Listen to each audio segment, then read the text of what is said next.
This is part 4 of our panel discussion on MOONotheism, which is a series looking at the pagan influences on Islam.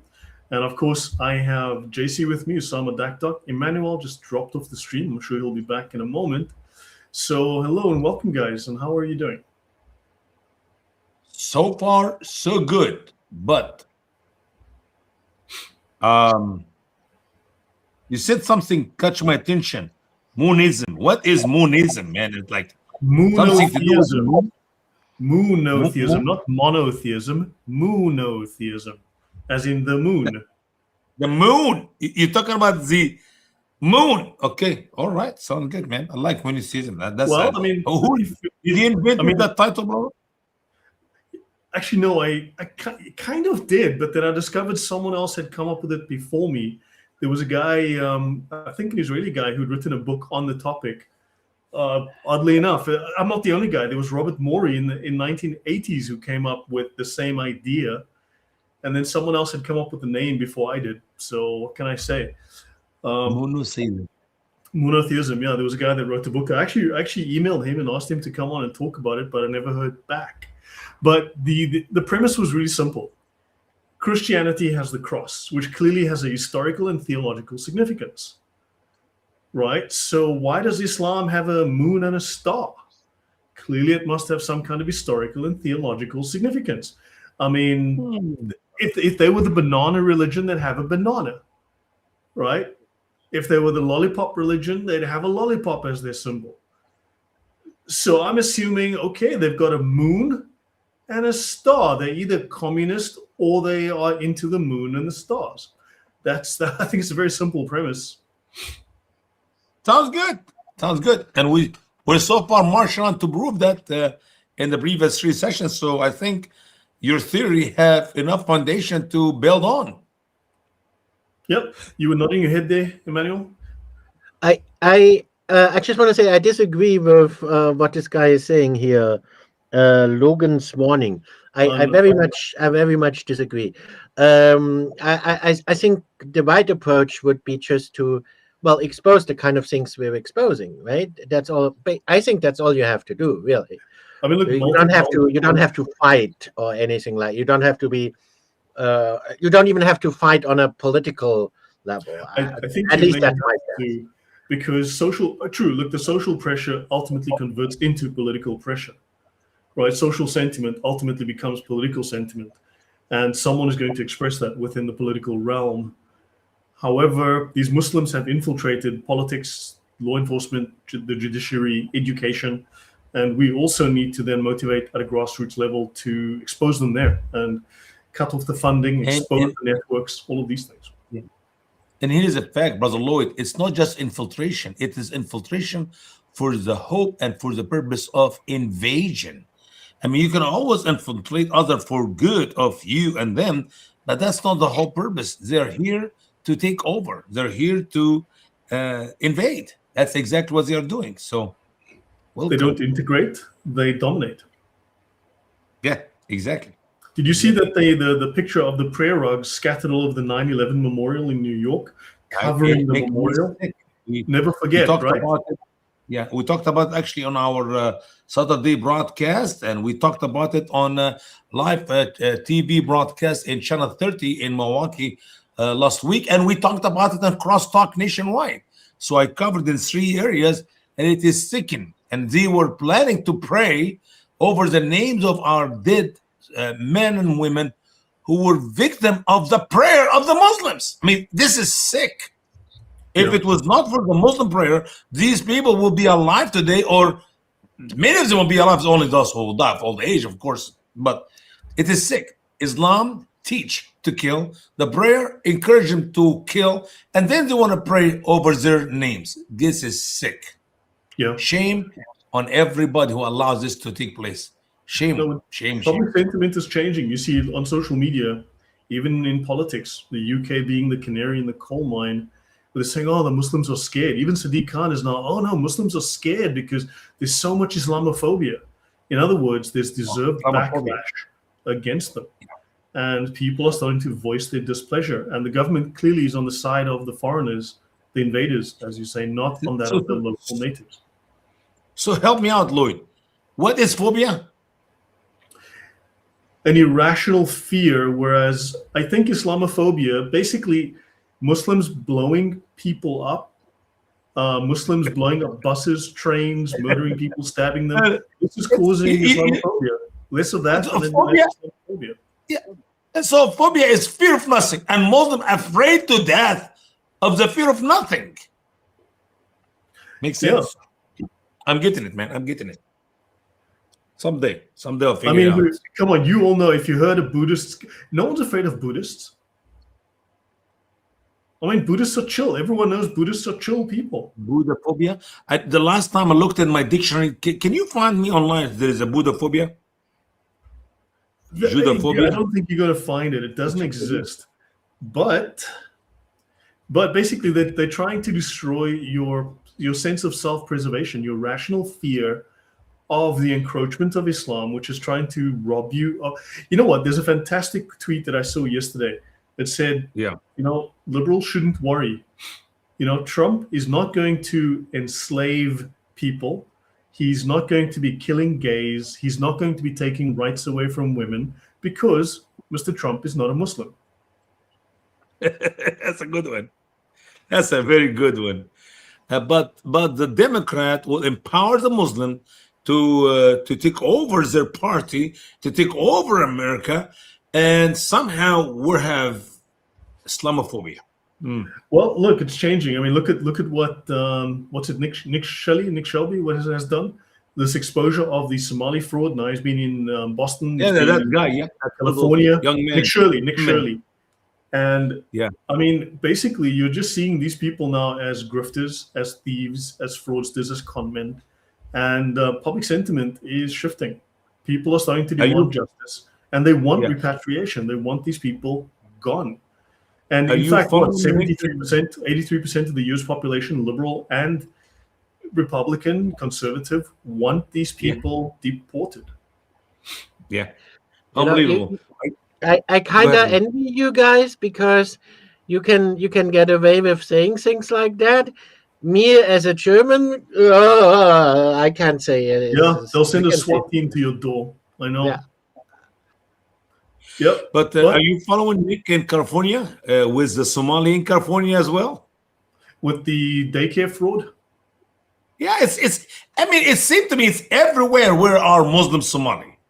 There are pirates in the sea, on the ocean, and there are pirates in America to drain our economy in the billions. In the billions. Man, this is sick.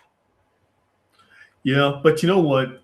At some point, look, for instance, in the UK now, it is public policy by Rupert Lowe and Restore that these people will be stripped of their citizenship.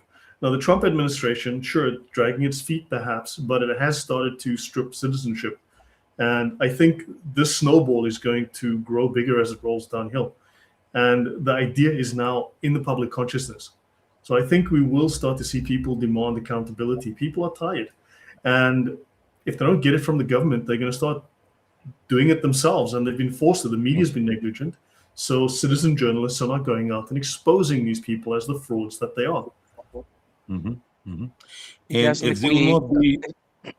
For me, just like in the Bible, it says, my people have been destroyed for the lack of knowledge. So what we're seeing now is that when something bad happens in the Muslim community, people before they were told, oh, well, these are the weird ones. They are not real Muslims. But people are now becoming more educated. And then they're seeing that in Sharia. They're finding that in the Quran, in the Hadith, in the history. And they're saying, no, I'm not buying it anymore. So as people learn these things more and more, they're pushing back. It's like, no, this is not just one guy acting out of his own volition. This is a guy who has been trained to do that from birth. So people are waking up. True. When last have you seen the excuse, that's not real Islam, that wasn't a real Muslim? I mean, that excuse has pretty much fallen by the wayside now because everybody knows the references. Yeah. And here's the fact, guys. When they talk about Islamophobia, when they talk about this have nothing to do with Islam, they are depending on one thing and one thing only, the ignorance of the people of the West. You just froze, Usama. The Sunnah of Islam, the way of how every Muslim ought to live. And I always say, we don't judge the religion on what people say or do. That would be stupid. Because I can assure you, I can destroy Christianity by looking about some of the so-called Christian ministers of Christian organization, what they say and do. It will make Christianity look terrible bad. We judge the religion on the words of the book, the words of their God, the command, the teaching of their prophet or their Messiah or whatever. So you go to the source of the problem.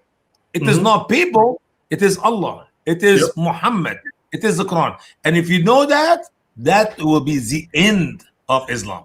Talk about that, guys. I have a bit of a cold, so forgive me if I struggle to speak a little bit. Also, I was looking for a camel because I was trying to cure my illness. I could not find any camels nearby here in Poland. And then also I looked for a fly. I was thinking maybe I can dip a fly or something, and, for the cure. You need to be serious for a minute. Excuse me. You need to be serious for a minute. We offered you camel urine in the past and you turned us down.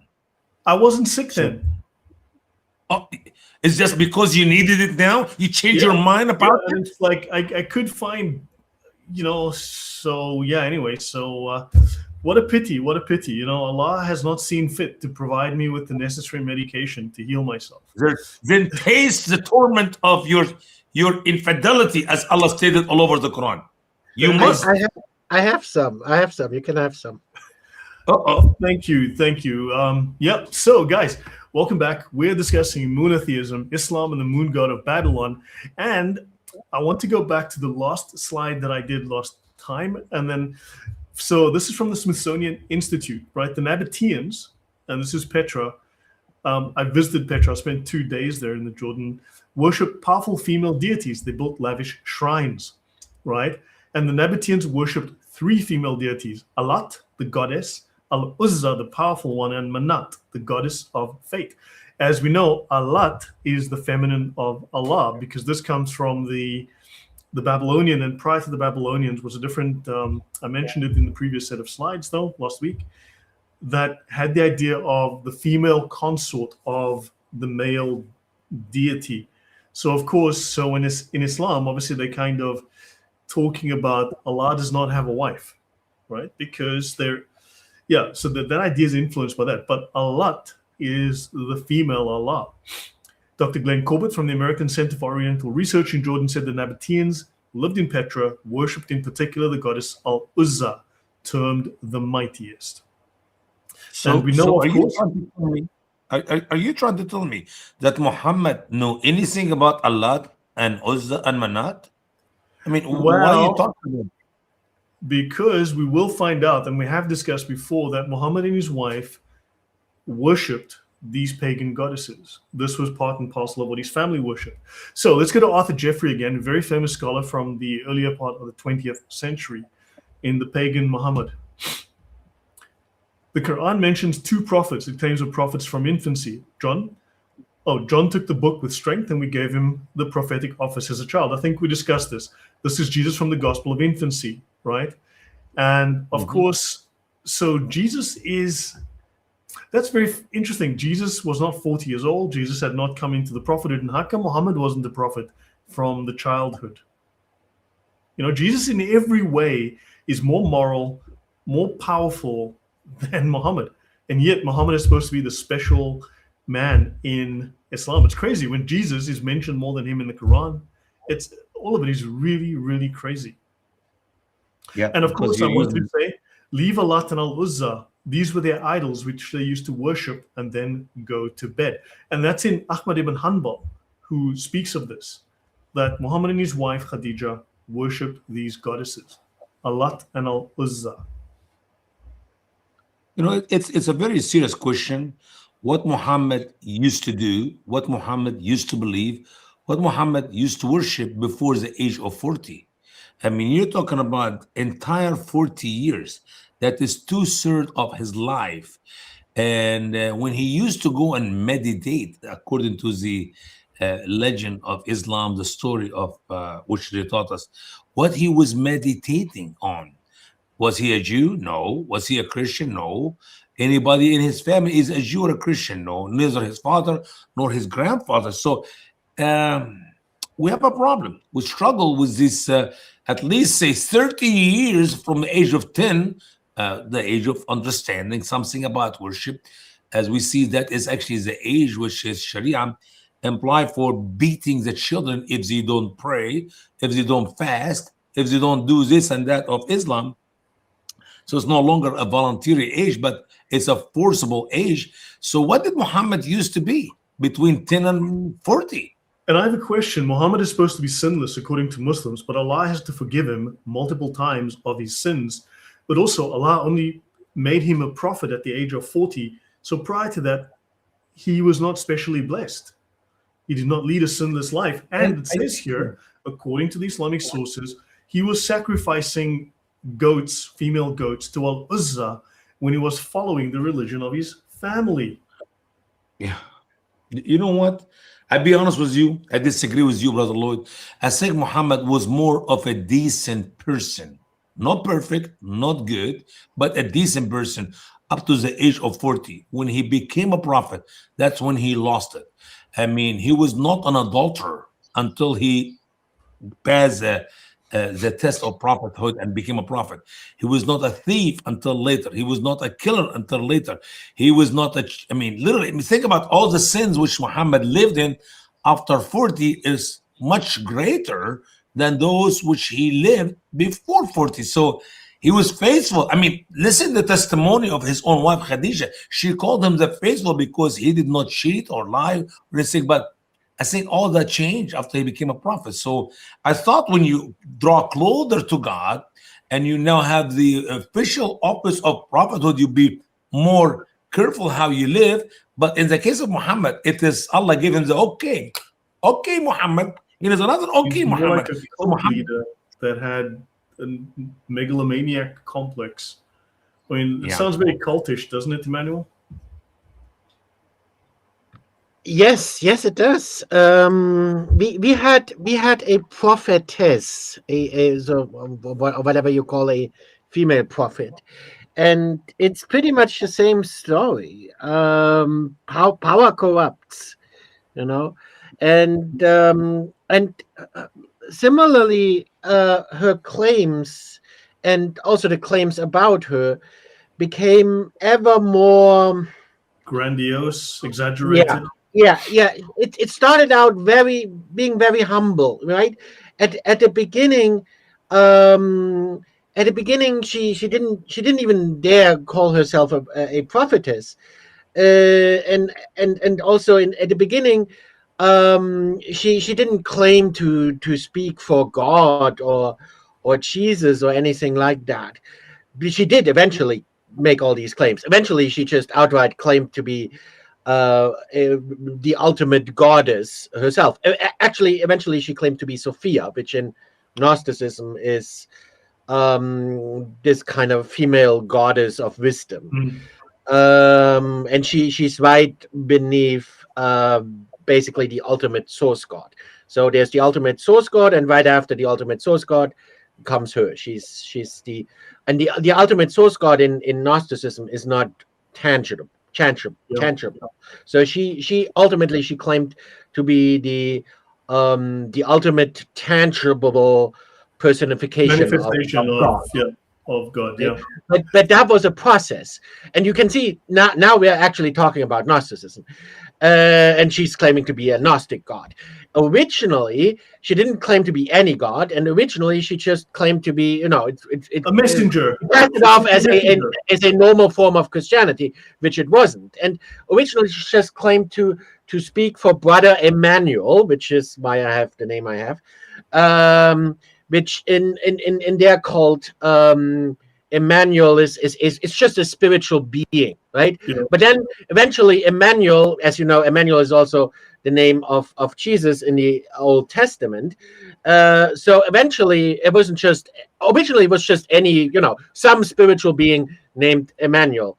But eventually that became Jesus. Eventually she was just like, oh yeah, well, actually, it's Jesus now, right? And then her claims ever became ever more grandiose. Right? Then she was speaking for Jesus, and then it was like, oh no, now I'm not just speaking for Jesus. Now I actually am Jesus. No, Right? And ultimately it became no. Actually, you know what? I'm even higher than Jesus. Right? And this pattern is similar to what we see with Muhammad, of course. Now we have three deities here: Manaf, Manat, and Baal. Manaf is the pre-Islamic god worshipped supposedly among the Quraysh and other tribes of northwest Arabia. We know little about the deity, right? But his idols were kept in the Kaaba. Okay, that's Manaf. Manat, important female deity, right? Associated with Allat. Interesting what we have here, Allat, the Lat, right? This is the definite article, Allat. She is definitely the Lat. Then, of course, we have the La. So who is La? I mean, that's an interesting question. The La, because Allah as a proper name is a later idea. So the Allah previously with this Allah was Baal, or as they called him, Shin, or Makkah, the god. So that was the proper noun. So Muhammad took the definite article and made it the name of the deity. So that's a change. These were the daughters of the La. Evidence from the ancient year shows this goddess was very ancient. Her name appears in Akkadian, and one of the names associated with Ishtar. In Palmyra, she's seated holding a scepter, the goddess of fate. In Arabia, her worship location was close to Yathrib, that's Medina, but Yathrib also is the name of a town just above Baghdad. So that's a name that was transplanted, which became eventually Medina. And she was worshipped by two Arab tribes of the city, linked to the Lat and Al-Uzza. And of course, these three female deities are the daughters of Baal. So just something to bear in mind. Any thoughts, Usama? You want to say something? Yeah. Was it Abdullah or Abdullat? Muhammad daddy's name was Abdullah, the servant of Allah, or the servant of Lat? Because if he was the servant of Allah and he knows about Allah, why he never believed in Allah? Why he is burning in hell forever and ever according to then who was Allah back then? Well, you're calling it monotheism, but actually, I mean, the implication is that actually it's not monotheism. We're not dealing with monotheism here. We're dealing with pagan polytheism. So there is. Of course, you have Allah, and then you have female goddesses as well. You have more than one. Yeah, it's a pantheon. There's a difference. Don't forget, Muhammad is supposed to have had a child. Let me just go back up. Muhammad is supposed to have a child with his first boy was called Manaf, Abd Manaf. So Muhammad had a son, his first son, he named Abd Manaf. So, which is very interesting because Manaf is this pre-Islamic god. And of course, none of his children survived except for one daughter eventually. But interesting that he's naming children after pagan deities. So not only his father is a pagan god, but his own child is also a pagan god. Yeah.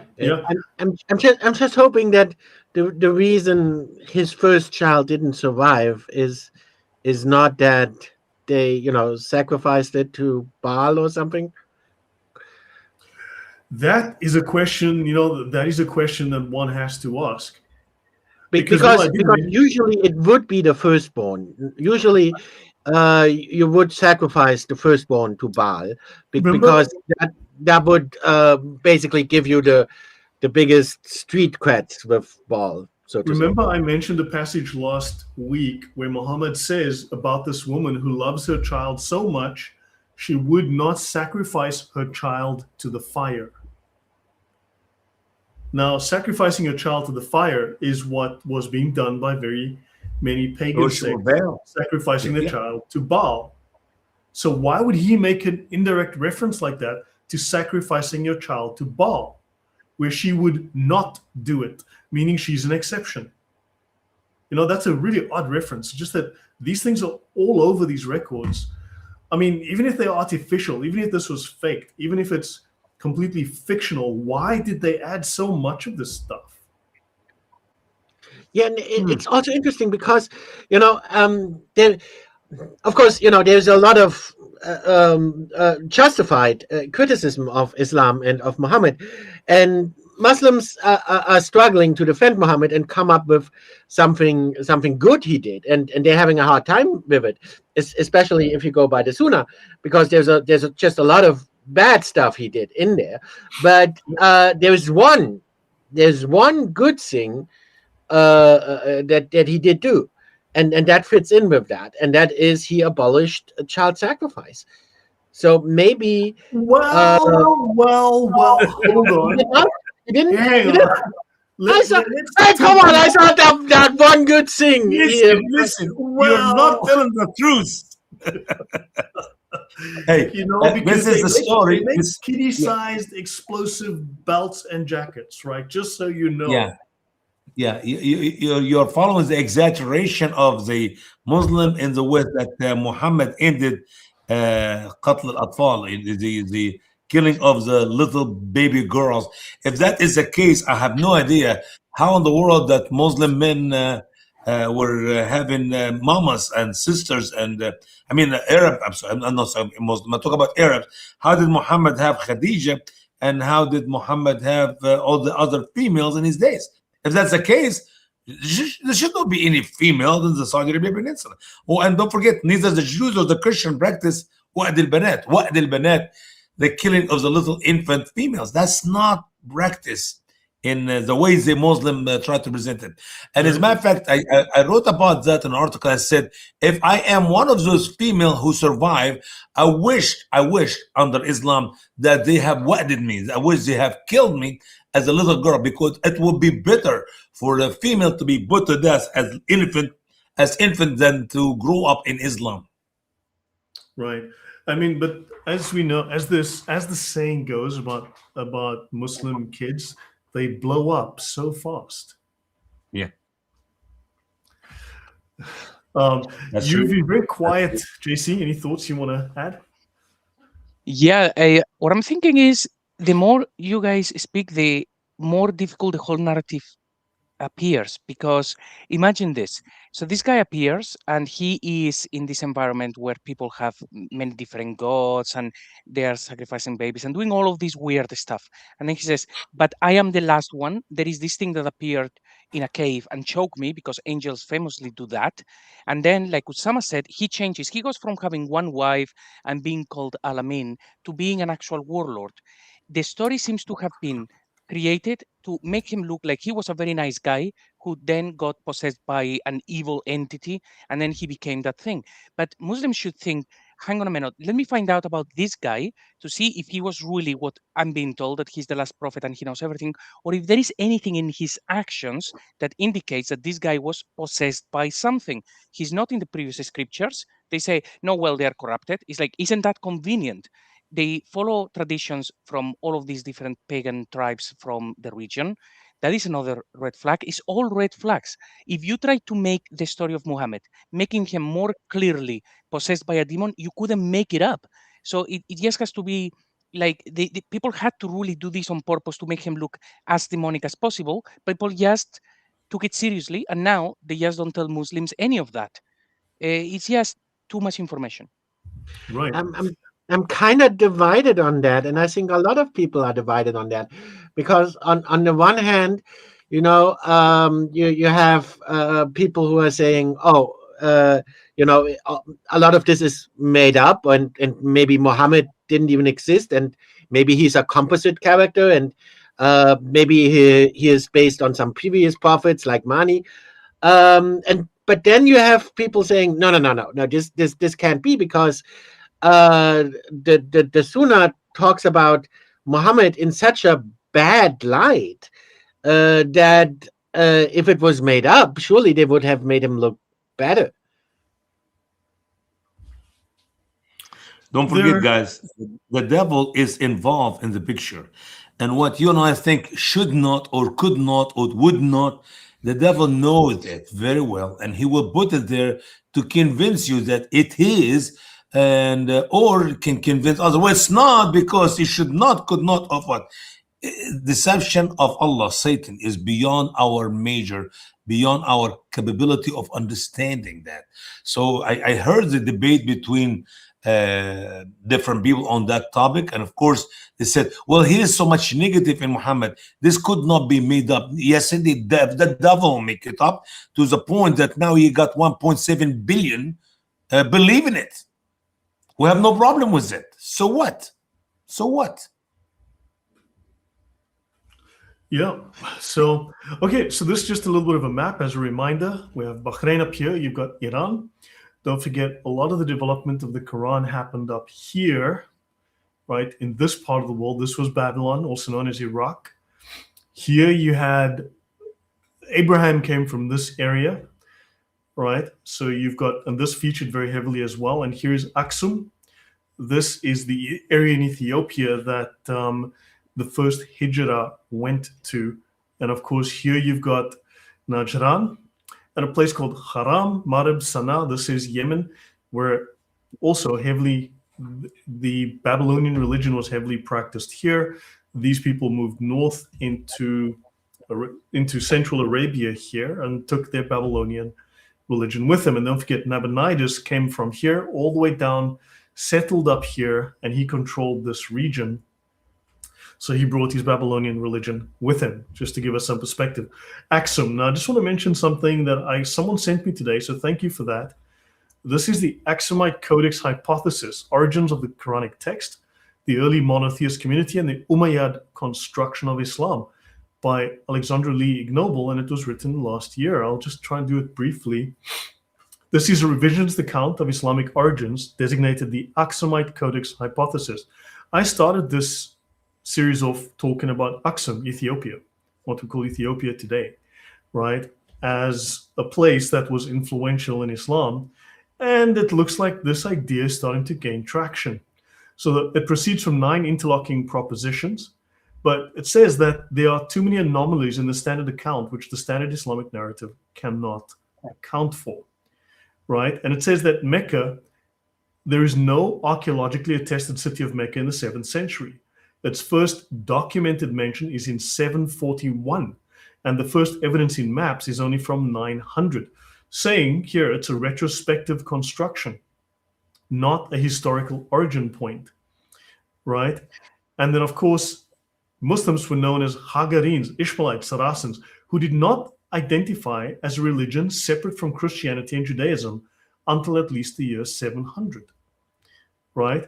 And then, of course, the primary driver of the community movement to Aksum in the 7th century by Islamic chronological tradition was not tribal persecution by the Quraysh of a new religion, but the geopolitical catastrophe of Sassanid Persian imperial expansion.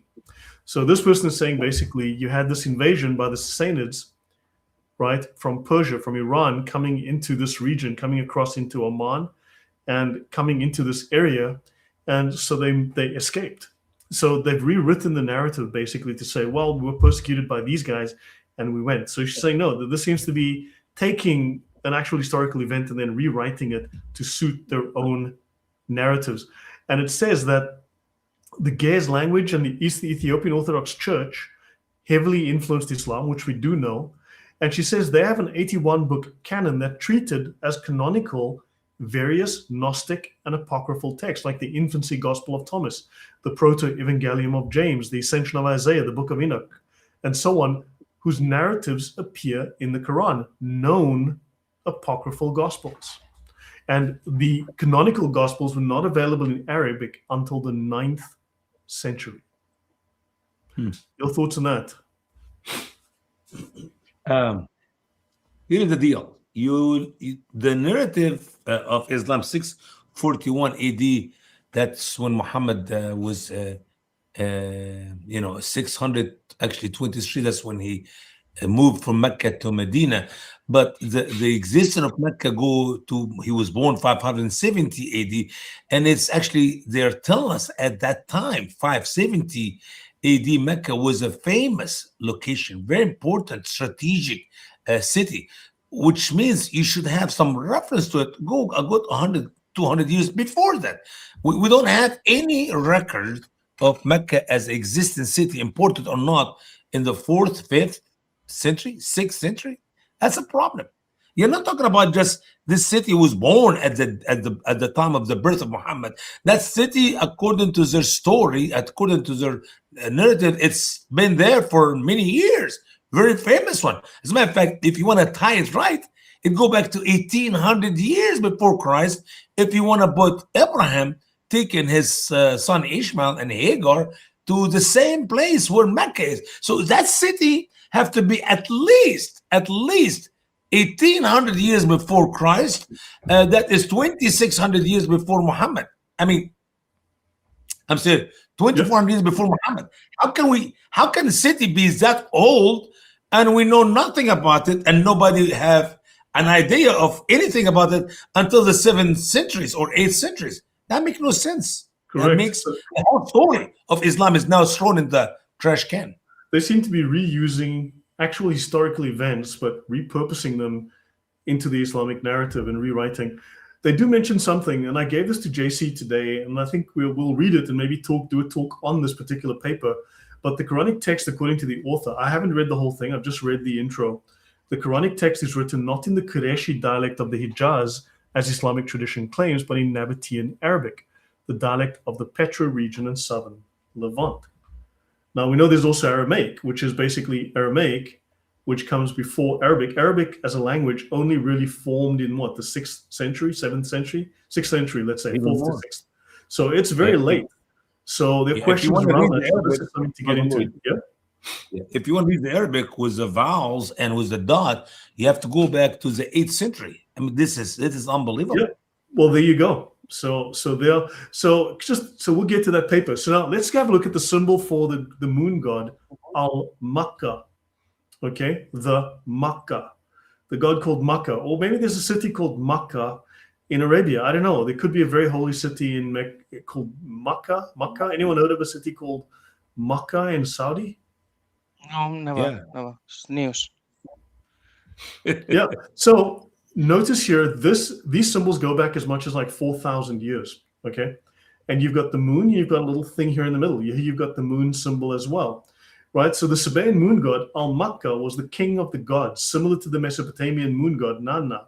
He was also known as Shin or Sin, Nana or Nana Shwen, one of the oldest deities in the Mesopotamian or the Babylonian pantheon. Al-Makkah was the main god of Yemen and Aksum before Christianity, and you had Shamash as the sun god. Somalians also worshipped Al-Makkah, although some Somalis and Kushites worshipped Waq.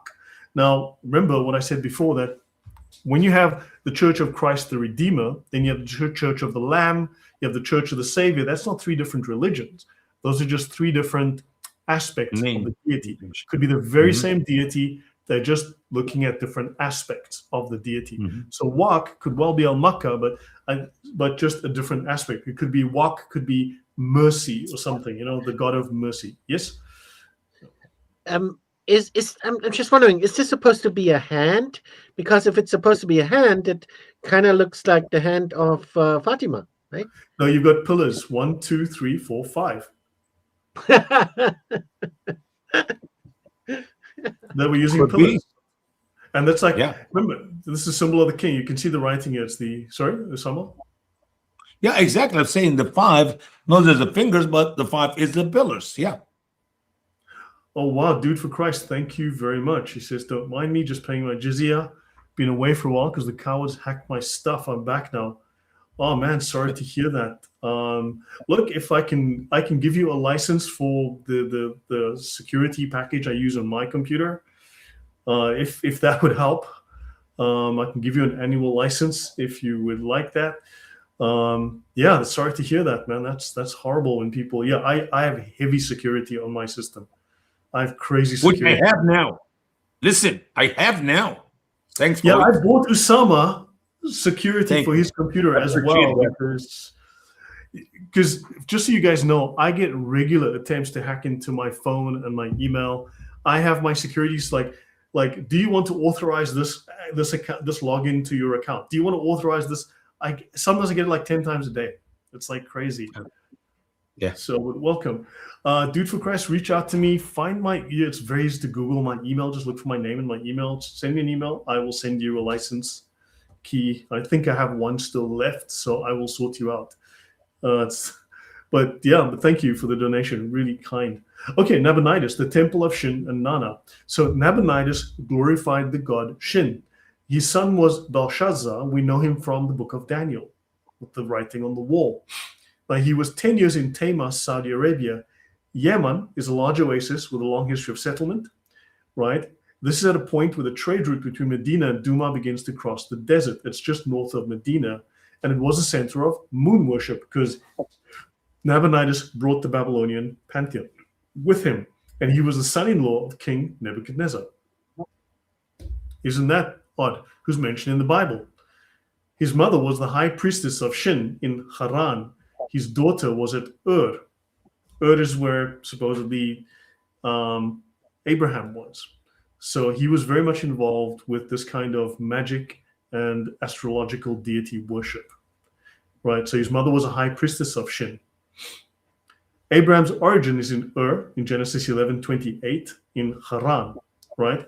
Now, understand that until the 1930s, I'm not going to go into long depth on this, but until the 1930s, it was commonly understood that the Ur that is referred to, because there are at least 5 or 6 Urs that are known in history, right, from archaeologists. There are a number of places with that name, and it was understood to be a place in the northern Syria, Turkey area. That was the common understanding until a very famous archaeologist, British archaeologist, with ties to the king and so on, he uncovered the city of Ur, what he called Ur in Iraq, and then he insisted this was the city, and then everyone went with him because he was so influential. But it conflicts with the geography of the Bible, saying that, of course, I think it was Abraham did not have to cross the river or something of that type. I've discussed it in the past. Can't remember all the details right now. But so there's a city called Ur up north, which would much better fit the route that Abraham and his father took on the way into Canaan. So the word Yathrib appears in an inscription found in Haran, belonging to the Babylonian king Nabonidus. Yathrib was the name of Medina. And Yathrib is also a city found just north of Baghdad. So now you have these connections. Any thoughts from you, JC, on that? No, that seems to make sense to me. All good. Any thoughts, Usama? I see you nodding your head, going. Yeah, well, the Yathrib. Yathrib is the original name for the city of Medina. Okay, and now you tell me there's another Yathrib in Iraq. Yeah, just north of Baghdad, about 20 k's outside of Baghdad. Yeah. How big is this in Baghdad? I know it's a town that's been there since forever. So you know this for a fact, huh? Well, I mean, look, remember you've been on with Odon, right? Odon showed us there's cities that are in Saudi Arabia, which they claim are historical cities, which are named after cities in Syria and in Iraq. So, I mean, they transplanted those place names, stuck them in Saudi Arabia, and now they're there. But these places existed before Islam in Syria, in Iraq, in all these places where they're referencing all these gods and all of these people and so on that come from them. I wish we can have sometime a Muslim man who have logic or common sense to come and I want to hear their side. I mean, literally, I feel like if we have a Muslim person who have a little bit common sense, I don't want some guy who's so sharp. Just somebody we can carry conversation and ask him to explain this to us. This is a very important fact, Lloyd, and we're using it and we talk about lightly, like, oh well, here we go. Yeah, it's just no one is gonna do that. I mean, you guys know that no one is gonna do that. That's not how they defend Islam. They can't really argue. That's not how that works. It's not by logical argumentation. That's not how Islam is spread. Islam is spread using force, using violence, because that's the only way you can spread it. If you can't have a logical discussion, and you can't have a logical discussion. I mean, it would be great if you could, but no one is gonna do that. Yeah. If I may, just like actually Lloyd read earlier, like there is no evidence of Mecca until the 8th century. It's like Muslims could just step in and prove that that claim is wrong, just show it. But they don't even do that. I mean, Jay Smith has been asking for that proof for decades now. They don't engage in that. They don't try. They don't have that proof. The imams will tell them, don't engage in these sort of things. They are nonsense. They are not interested, like you said, Emmanuel, to providing the proof. So we now realize that what we have to do is keep digging. We cannot just sit in one piece of evidence and say, prove it, prove it, prove it, because 99.9% of Muslims are never going to hear about that claim. So it's about just getting as many answers as possible and make it a snowball, educating the non-Muslims so that they can refute claims. Muslims, they have been told not to listen. Yeah, exactly. I mean, they've poisoned the well in advance. And like CP says, an honest Muslim is an ex-Muslim. And just so you know, this is the area where the Babylonian religion was very powerful, very influential, but also south. In fact, there's a theory that I was reading in one of the papers. We'll probably get to it towards the end. But people were saying that while the Babylonian pantheon was obviously big in Iraq, in this area here in Mesopotamia, this crescent that we see, right? And it clearly the Yemenis and also those in Ethiopia, Aksum in East Africa, North and East Africa, were following the same pantheon, the same religion. One archaeologist was saying, in his mind, it actually started in Yemen, and the Yemenis took it up the coast here to Babylon, not the other way around. So it went from Yemen up here into Babylon. It became the established religion in Babylon, and then it came back down with Nabonidus. I go the other way better, to be honest with you, because think about the Babylonians existed for hundreds of years. That's the oldest civilization before the Egyptian. These are the only two oldest civilization. And Abraham brought Sheba in Yemen from his wife Keturah, and that is the beginning of Yemen. So the Arab of Yemen are the descendant of Keturah and Abraham, but Babylonian was there for hundreds of years before Abraham was. No, fair enough.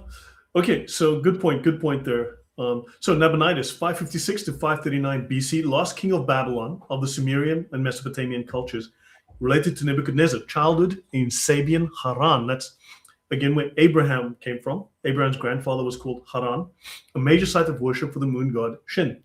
He was called the first archaeologist, apparently. He rearranged the Babylonian pantheon of gods. Okay, he preferred Marduk at one point, right? He's pictured on an engraving in Saudi Arabia. Saudi Arabia, odd. He's on an engraving. The Babylonian king, the last king of Babylon, is pictured on an engraving in Saudi Arabia. Let me just move this over. Excuse me. Let me just bring this back. Isn't that odd? I mean, you'd think he'd be pictured on an engraving in Babylon. But here he is wearing a wizard's cap with his staff and robe. And here you see the moon symbol. You also see the sort of, Isis wings or Osiris symbol, the Egyptian symbol, clearly influenced them. And here you see, do you know of a word in Arabic that uses this letter, Osama? I don't know. I cannot see it. This is the snake, but think of the name for Allah. Isn't there kind of a vague similarity there? The last portion of Allah, Lam He. So that is the word. That's the word Leh. What did you say, Usama? Lam He. The word Leh. Leh. No. The big lay in the right is Lam, and the circle on the left is a letter He. So it is Leh.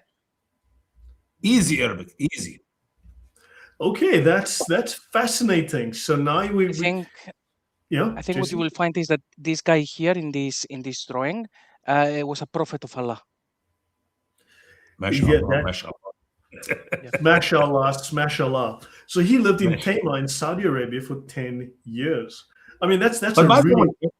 Lloyd, if you don't mind, the guy with the first picture, that is how most pictures we see from the Babylonian people. All pictures, they look like this guy on the right hand. Egyptian did not have that. They actually have the hat on the top with the snake or whatever. But this is how I see always all Babylonian kings and rulers. Just like that. Right. So let me just take this away because I messed up my slide, I notice. If you want, I can say a bit about this Babylonian king. You want me to? Yeah, don't take too much time, but sure, please. Okay, don't take too much time. There's a lot I could get into. Could you go back to the picture you just showed? Yeah, let me go back to the picture.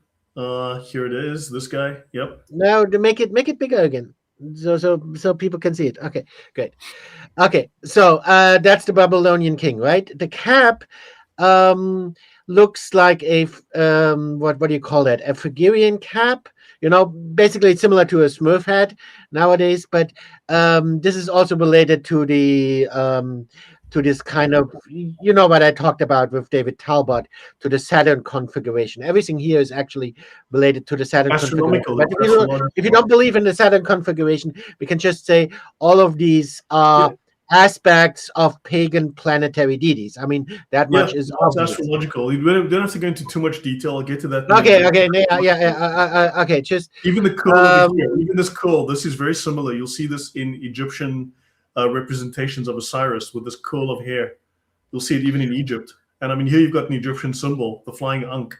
I think it's called. Okay. So I could get more into these symbols are all very significant, and I could get more into this. And of course, they all also relate to Islam. I mean, you can already kind of see that, right? And you guys started to talk about that. I could talk more about that, but okay, I'm not going to go into that because that would take too long. So, but what I do want to say is, last time we did the stream, I think it was Lloyd. You mentioned Isaiah. How do you pronounce it in English? Isaiah, right? Isaiah, and especially Isaiah 14, right? Where it talks, where actually it talks about Lucifer, the morning star. But people get that confused. People nowadays think, oh, Lucifer is the devil. No, not in Isaiah 14. In Isaiah 14, Lucifer is actually referring to a Babylonian king, right? Like the kind of king we see here, right? Maybe that's who it is referring to. And the reason he is called a morning star is you can see that in the symbolism as well. A lot of these symbols are symbols for the morning star, planetary constellations and stuff like that. And as you know, the morning star is not a star. The morning star is a planet, right? Yes. So what the Babylonian kings did, they associated themselves with the morning star, with these kinds of pagan planetary deities, and so they were kind of seen as kind of demigods, even as kind of the representative of God on earth. So the vice regent. So we don't have to go into too much detail. It's just that we're looking at touch points where Islam isn't trying to duplicate the religion, but is using ideas from the religion. They've clearly made their way into it. You've got the guy with his wizard hat and staff. You've got the moon symbol, which we know from Islam. You've got the Egyptian symbol, which we've referenced a few times with Egypt and Islam. You've got this, whatever that is, and you've got this symbol here, which is very similar. If you look at the way Islam is, Allah, hold on, cursive. I mean, they do this fantastic here. I mean, just to go here, if you look at the way that they tend to show off the name of Allah, it's just, you see this one aspect. It's just, there's some kind of similarity to me in terms of the way that this works. Look at this here, and then you can look at the last letter, the way they do it here. There's just something to it. I mean, Osama, would I be correct with that? There seems to be this overlap, to me at least. There's just my perspective on this would be that, like I said, this is based on the morning star. And of course, in Gnosticism, the morning star is, well, of course, he's the good. Nowadays, we see the morning star as Lucifer, as the bad guy. But of course, Gnostics see him as the good guy, and of course, they associate him with the snake. So there you have the association with the snake. Yeah, I wonder, Usama is frozen. So hold on, let me just send him a message.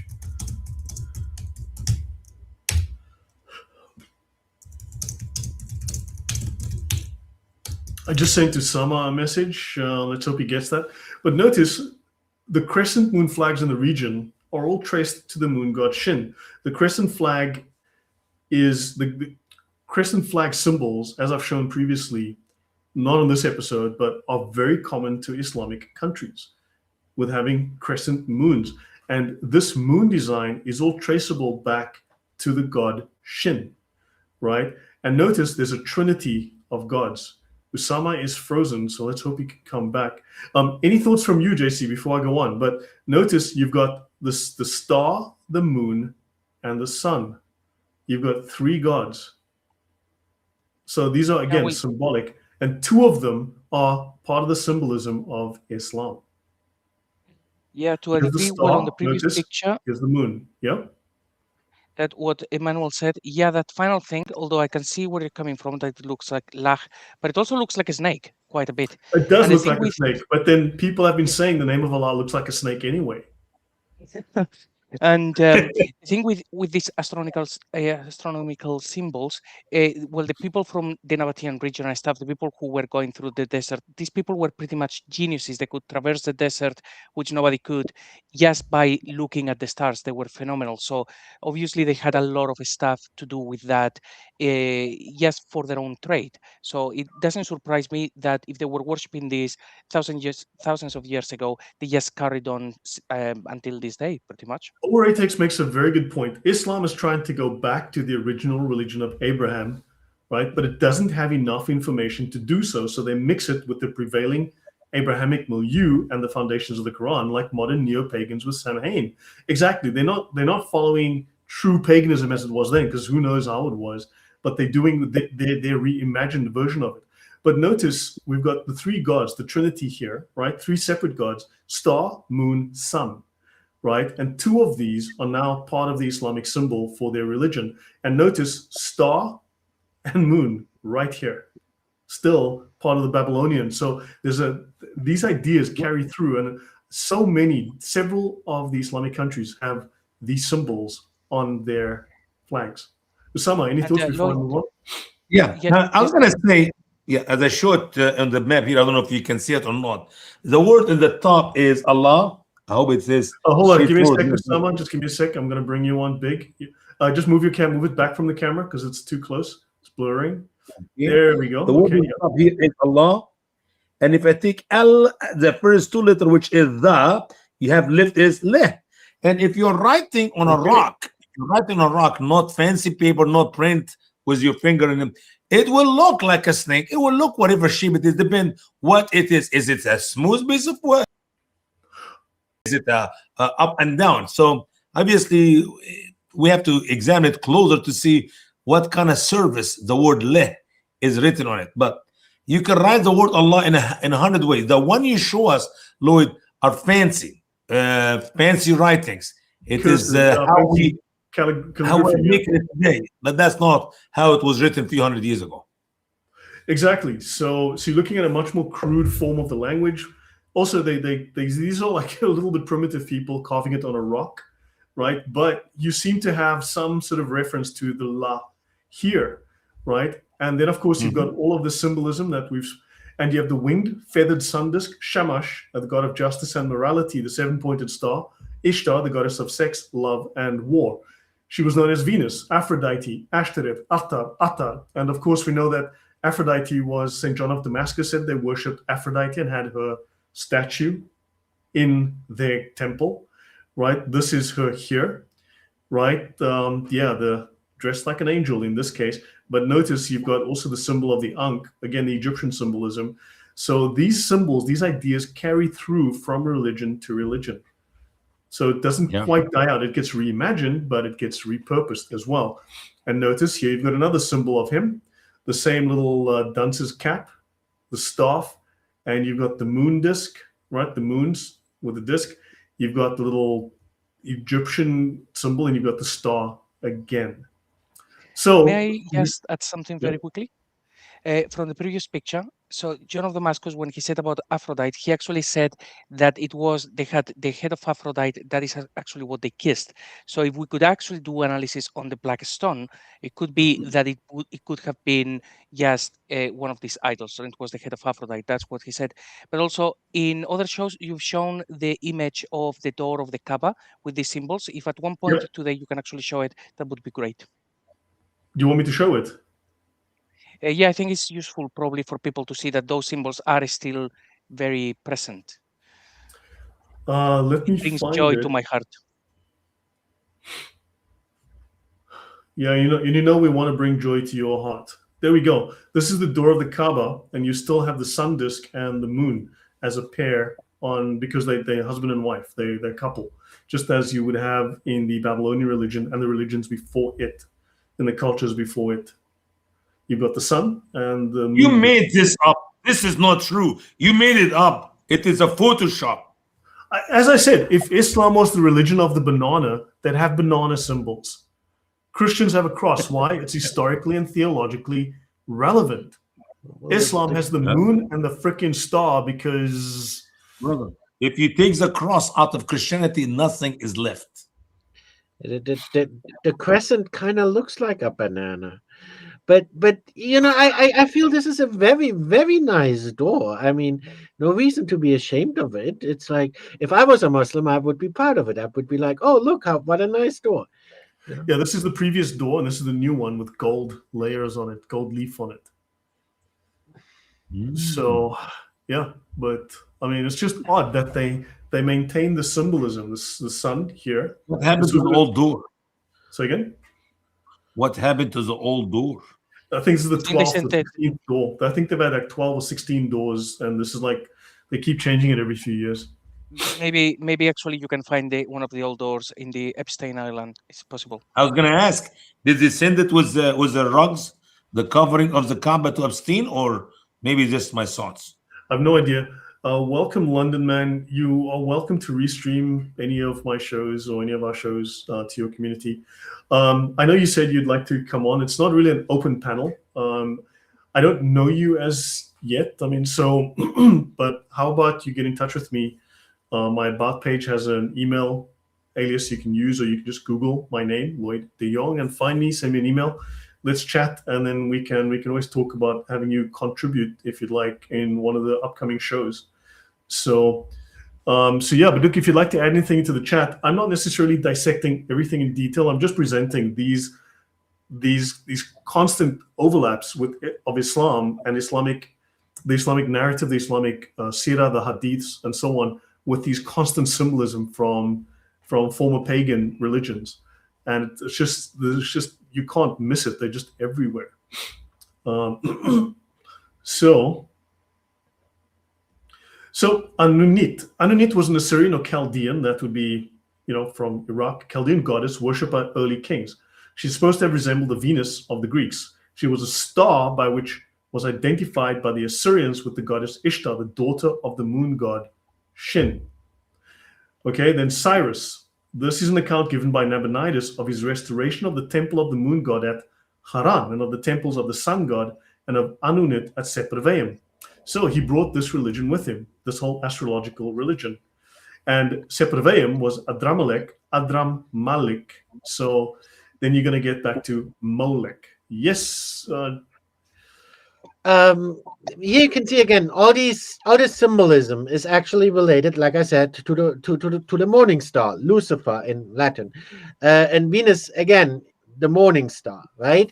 So these ancient pagans were worshipping the morning star, and that's what you see with the star and crescent. That represents the morning star. All right. Yeah. So, but just the idea is that there's just so much overlap, and you just find these constant connections with these pagan deities, with these astrological symbols, astrological religion. But I'll get into that as I get into the archaeology towards the end again. We'll talk. So Tamar's influence. Now, this is where Nabonidus settled, right? When he left Babylon, he settled for 10 years in Tamar, right? And Tamar's position may have forced or stimulated the other town states. They had little town states or little small kingdoms of the Oases of Arabia to partake to some degree in the civilizations of the surrounding countries, right? While trying to preserve or reestablish their independence. Now, that is in the Encyclopedia of Islam, Volume 1, page 883. It says that the religions around Arabia would have influenced the religion in Arabia, and they would have borrowed little bits and pieces to make their own religion. And it says that different scripts were used and developed. Even the clansmen of the nomadic tribes knew how to write. Now, it's interesting. If you go through the archaeology of Arabia prior to Muhammad, right, there is graffiti, there are drawings, there are documents. The Yemenis were prolific writers. They were traders, and as tradesmen, as salesmen who traveled with their boats and their camels and donkeys all up and down the coast and all through the mountains to trade as far away as Turkey and India and Africa, even with the Romans and the Byzantine Empire and others, and Spain and Greece, but potentially, they wrote things down. So writing was rife in multiple languages all across Arabia. And then Muhammad comes, and there's no writing for 200 years.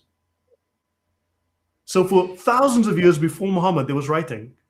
And then when Muhammad arrived, suddenly, nothing. Isn't that just convenient?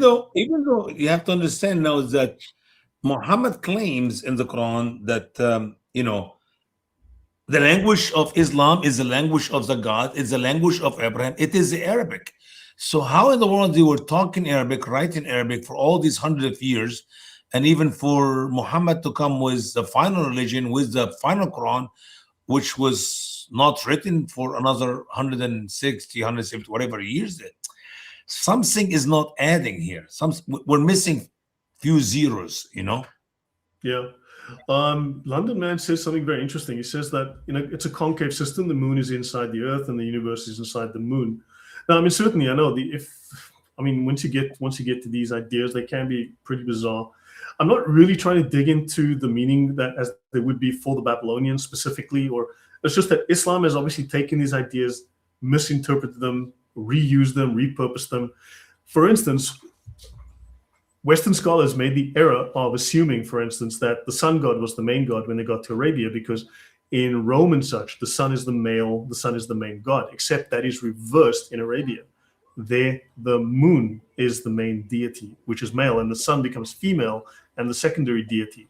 So, and then also what happened was, as is also described in the Islamic literature, they would go to Greece, they would go to wherever, and they would come back with the gods of that place. So they would have the god, they would have the god Smurf, right?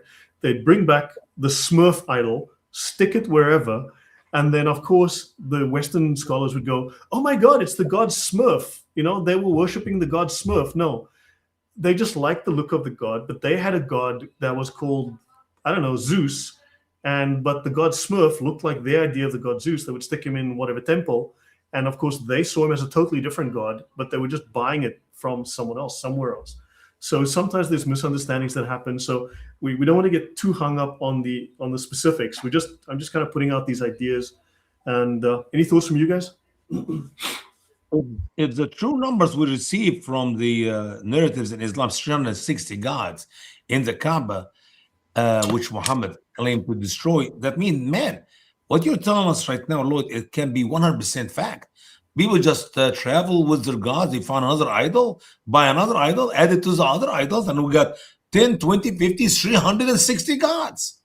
If it happened according to their mathematics, their numbers, what you're telling us is not a very illogical theory. It's actually very logical theory. Gods was moved from one place to another, and here they are, came into that place where the Arab were worshiping all these different gods. Yeah, and Hubal was associated with the moon and divination, and we see that as well within the Sirah, as we covered before. Yeah, and also with Baal. Okay, so different scripts, right? So there are several important archaeological sites on the coast of the Arab-Persian Gulf. On the continent alone, the most significant are Taj al-Dur and al-Mulaya, progressively abandoned during the first centuries of the Christian era. At the north of the Hejaz, there are surviving documents written in Aramaic. I mean, there's even the hadith that JC presented where one corner of the Kaaba, there was a stone and it was written in Aramaic, and they had to find a Jew to read it for them. And there are also, or rather, there's Aramaic language and script, and there are various varieties of the two. It would seem that Aramaic was the mother tongue of part of the population, especially the elites spoke Aramaic. A large number of Aramaic-speaking churchmen and religious authors in the Nestorian Church, the Church of the East, that's the Syrian Church. That is, you're looking at the border, Syria, Turkey, right? And this is also, you're looking at Iraq. So in other words, you had a confluence of, in Hira, we spoke of Hira previously. In Hira, you had the Muslims, because that became the political capital before it became Kufa, Baghdad. Then also you had the Church of the East had their representatives there. You had the Jews there with their little yeshivas, and you had with the Iranians, the Sasanians right next door. So you had the confluence of all of these. So you had the Nestorian Church that came from the Gulf, especially in the 7th century. Then you have text in Sabaean script, that's the Yemeni script, relatively common before the Christian era became exceptional in later centuries. In the Gulf, texts in foreign languages like Akkadian, Imperial Aramaic, Nabatean, Greek, and Latin are common. In southern Arabia, 5 inscriptions have been found in Ge'ez, or classical Ethiopic, 2 in Hebrew, 3 in Sabaic, Nabatean bilinguals, and a Greek and Latin inscription, 1 inscription in Greek, 1 in Nabatean, and finally 1 in Palmyrenian. There's also graffiti in Greek, Nabatean, Palmyrenian, as well as Indian graffiti and Ge'ez graffiti on caves in the region. So for 2,000 years before Mo comes along, there is writing in a dozen languages with hundreds of educated people every year writing stuff. And Mo comes along and suddenly, no, it was the freaking Java Jahiliyyah. Nobody knew Jack. Nobody could read and write. Bullshit. Thoughts, guys? It's amazing, Lloyd. If we did not have any of these graffitis, any of these writings of any of these languages, it will make sense. You know, the writings was not that famous in such land, in such time. That's why it took time for the Quran to come out, 150 or whatever, 200 years after Muhammad. But having all these languages inside the Saudi Arabia, in the southern Saudi Arabia, the most important holy thing for them is the Quran. You should have the Quran in thousands and thousands of locations, if not whole Quran, portion of the Quran, as Muslims use it as a blessing. Yeah. I mean, from north to south, from all the way from Iraq, literally all the way down to Yemen, even on islands, they have found writing, inscriptions, dozens of languages, right? Thousands of inscriptions. But not any portion the holiest, most advanced city in Islam, and there's exactly 0.0 writing. Makes no sense. Yeah. 0.0. That's an amazing number. That's a huge number. Yeah, true. It's too many zeros. I mean, it's nothing. It should be blank. Yeah. JC, your thoughts on that?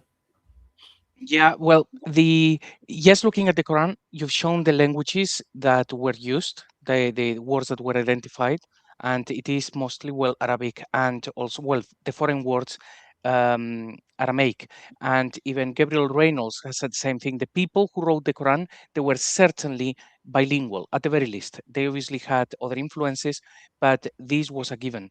The one thing that I found really odd is that when we look at the archaeology, we have all of this information, but like you said, when it comes to Arabic and about the things that we're interested in, they are not there.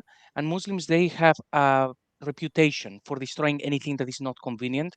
So I reckon that it is more likely that there were a lot of things written in different areas showing what was happening with Islam, calling Jesus God and these sort of things in Arabic. And all of those things, they were destroyed because, yeah, it must have happened that way. I mean, look, there's London man who says he's knowledgeable on the subject. Should I invite him up for a minute or two just to introduce himself and say something? Just for a couple of minutes, so London man, tell you what, I'm going to drop the link in the chat. I'm just going to give you a couple of minutes, introduce yourself, and maybe if you have any thoughts you'd like to add, because I'm already in the flow, but I'll give you a moment to come up. I'll drop this in the chat, and you can come up, say hello, and add any thoughts that you would like to add for a minute I think or actually, two. by the way, we should have said the name or the tag is London man, so I guess that means he's a Muslim. I have no idea. No, I don't think so. No, it doesn't seem to be. So now it's just crazy that you've got all of this archaeology that proves pre-Islam there was huge amounts of education. That the Yemenis were traders. We know that they took camels and they went through the desert. We know for a fact that they had cities. We know that they had temples. We know that they had records that they kept of. Now, Muhammad was also a trader. Muhammad also took camels all the way to Syria and all the way to wherever the heck they claim he went. Do we have a single surviving written record of his? No, we don't. And we know from the days of Solomon, that's 1,000 years before Christ, that the Queen of Sheba traveled all the way from Yemen to Jerusalem. So we have biblical record of people traveling from the east, from the south to the north, and that is 100% a fact. So it's not just the story about the traveling, the north and the south, 2 trips of every summer and winter for merchandise, but also we got the biblical record to prove it. Yeah, and you've got archaeology that proves. Now, these people were around as much as 2,000-3,000 years before Islam, and we've got records of them today, written records. But of course, for Muhammad, like nothing. Isn't that weird? Just so convenient. I know why. I know why, Lloyd. You want to hear it? Lloyd. Tell me. It's very simple. Allah leads astray whom he will, and he guides whom he will. And Allah made it just to look like that, for people like us to be led astray and will never accept the truth of the word of Allah, of the Quran, or the Prophet Muhammad. That's what is the wisdom of Allah. See? Yeah, let me just finish this. So in the early polytheistic period, the Hadrami pantheon shows a close similarity to other South Arabian areas dominated by the astral triad of moon, sun, and Venus star, except that the moon god in Hadramaut bore the distinctive name Shin, borrowed from the Babylonian religion. In fact, he's commonly referred to as Sin of Ilm, and it has been conjectured that the latter term is the name of the principal shrine of this deity. So, KJV Research, hello? Mic check. We can hear you just fine. Yeah, I'll give you a minute or two. Just quickly introduce yourself and tell me if you have any thoughts, anything. And then later on, we can talk and see if we'd like to add you just to, add to the discussion in the future. Thank you. Good evening or good afternoon, wherever you are in the world, first of all. I'm from London, as you can tell by the name. London man, it's in the name. But this is a brilliant topic with the moon, right? Not many people speak about the moon. When they speak about the moon, they only speak about it from a standard academic point, right? The things that we've been taught in school and these nature. But when you do some more research, the story becomes very wild, right? Through my research, it seems like the moon plays a bigger part than what we've been told. I think we are. Go on. Sorry, I think we are actually a part of the moon, meaning as above, so below. When you see the moon in the sky, it's a reflection of ourselves.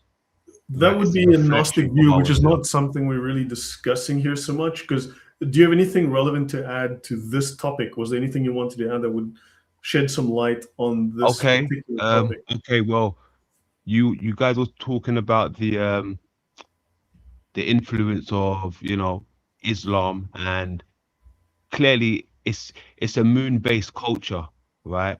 It's a moon-based culture, and they try to hide it by hiding the mother, right?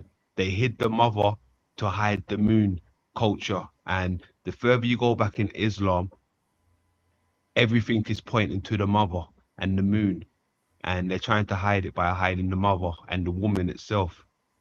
The Sufis do claim, from what I've read, the Sufis do make, and these are the highest scholars in Islam, the most highly qualified, that Allah internally is female. He has an external and an internal aspect.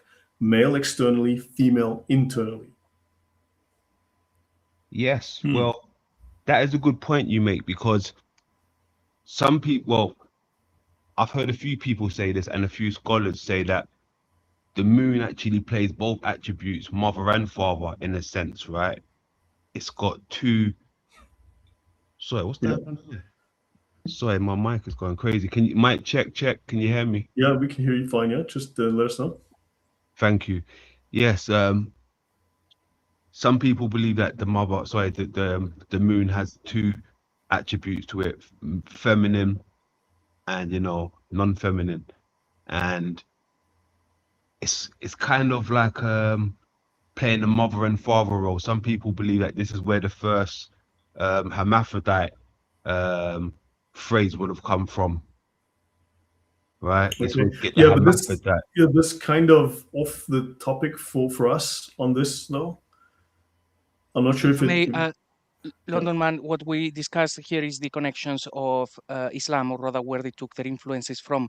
Are you aware of the connections of Islam or this history of Islam, or is your interest about the moon as a thing as opposed to the connections As an with occult the issue history? and so on, yeah. Okay, well, I mean, I probably don't have much connection to Islam as much as you guys, but my main interest is in the moon itself. But studying the moon, I find out that Islam is a big influence, or the moon is a big influence to Islam. No, I mean that's exactly what this whole series is about. I mean, we're on for the 4th episode here, and this much is true. I mean, it's the actual, literally, it's the thing they put on top of their mosques. They put a symbol of the moon, and it's a god in ancient Arabia. You know, it's called the Hilal. So yeah, as I said, I'd give you a couple of minutes. You know, so look, we can always talk again, right, and see. But if you have anything of great relevance, you know, that to the topic. But I'm not here really to discuss the moon as an occult symbol and go into all of that kind of thing. You know, it's not really the aim. No of this problem. particular talk. You know what I'm gonna do? I'm gonna fall back into the chat room and listen while you guys deliver this message to us. Okay. Well, thanks for stopping by then. London man, just before you go, I just want to ask you. So you are a Gnostic. You consider yourself a Gnostic? Correct. Oh, okay. So that's interesting because I'm an ex-Gnostic, so to say. Okay. So, but it's interesting to be able to talk to a current Gnostic. That's very interesting. But yeah, it's not the topic right now. So yeah. Yes, I agree. Thank you for letting me on to you know, say a few words. I appreciate that a lot. I will be listening now in the chat room, and I will contribute in the chat room. Okay. No, thank you. Thank you Cheers, then for coming guys. on. Thank you. Take care. Okay, so interestingly, one thing, okay, the moon god from Hadramaut, that's Yemen, right, bore the distinctive name Shin, borrowed from the Babylonian religion. He is commonly referred to as the sin of Ilm. Now remember, I mentioned that the root of Islam is the letters SLM. We know it for shalom. We know it for salam, peace, shalom, salam, right? Even Jerusalem, right? In theory, when it was Canaan and pagan, there's one theory that says you had the god Shalim, which is a known god of the region, and you had the Jeru, or the temple, or the altar of Shalim. And that's where the name Jerusalem apparently comes from. That's at least one story. Mhm. But notice in English, we'd say the sin of Elam, whereas in their language, they wouldn't have the word of. They would have sin Elam, SLM. Okay, which is again like very similar to the root of Islam, SLM, the Arabic root. No. Brother Lloyd, Islam and Salam, they're two different words of two different roots. Salam, shalom is peace. Islam, when you put the alif before the word salam, it became submit or surrender.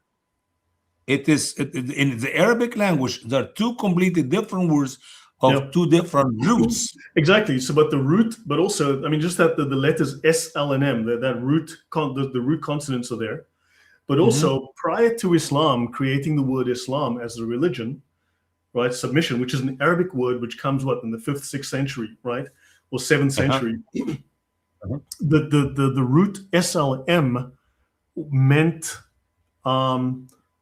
peace. Graven idol. Meant graven idol.